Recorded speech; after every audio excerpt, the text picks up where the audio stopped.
Цзян гэдэг эднэр хятад ард улсын Шанхай хотоос Гонконг руу явах гэж байна. Тэгээд Шанхайд өнгөрүүлсэн цаг мөч сайхан байлаа.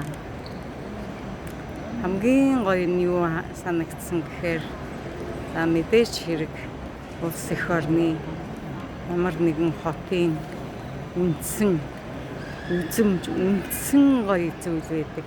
Түүний нэг нь бол Шанхай Тауэр дээр гарч үзлээ. Тэр бол маш гоё байлаа.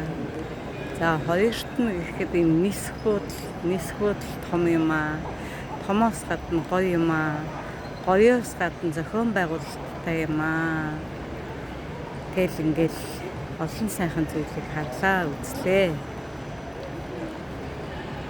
Ер нь хятад улс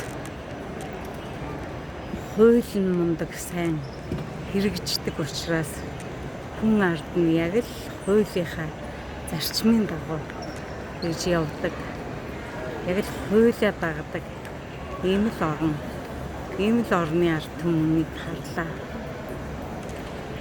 Тэгээ нэг л ингээд нэгэн жигд юм шиг нэг л ингээд хүн бүрний нэгэн жигд юм шиг л санагдлаа.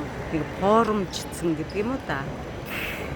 Тийм юм шиг санагдлаа. Бээжинд очиод нэг тэгж юм бодогддоггүй байсан чинь Шанхайд бол ингээд нэг л форумжцсан тийм л юм шиг нэг ангийн хүүхдүүд шиг ийм л юм шиг юм анзаарагдлаа. Тэгээд одоо үзүүр үйлчлэгээ нэг ихт чинь яг л тэр нэг хоёр талын юм хориотой зооноор ингээл явсаар юм байгаа л үзэх юмдаа ордог.